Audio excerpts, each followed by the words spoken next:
కాదు, మర్యాదగా ఎవిడెన్స్లన్నీ తిరిగి ఇచ్చేసి ప్రాణాలతో ఇల్లు చేరే మార్గం చూడు. ఇంతకీ నువ్వెవరు? ఏయ్ ఏయ్ నువ్వు ఉండరా.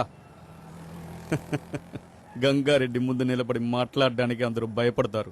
నా దగ్గరికి వచ్చి నన్నే ఎవరిని అడుగుతున్నాడు? హ, ఏయ్ ఓ నువ్వేనాదే? నా లవ్వరు, నా లవ్ కోసం మాత్రమే నీ ముందు కూర్చొని మాట్లాడుతున్నాను. లేదంటే నీలాంటి వాళ్ళ కోసం కోర్టు కేసులను తిరగడానికి నేనేమన్నా మెంటల్ గాన్నా? ఏం చేయమంటావు? ఆ అమ్మాయి అది నమ్ముతోంది. అందుకే నువ్వు ఆ కసాయి కొట్టువాడు ఇంకా భూమి మీద బతికున్నా. ఏయ్! ఓ ఇందులో ఉన్న 6 బుల్లెట్లలో ఒక్క బుల్లెట్ మీద నీ పేరు రాసుంది. ఏం చేద్దాం? ఆధారాలన్నీ ఇచ్చేసి బతికిపోతావా లేక ఇక్కడే చేస్తావా? నాకొక్క బుల్లెట్ చాలు కదరా. ఎందుకు 6 లోడ్ చేసావు? ఉన్న ఒక్క బుల్లెట్ ఎక్కడుందో నీకు తెలీదు, నాకు తెలీదు. నా పేరుందో లేదో చెక్ చేసి చూద్దామా?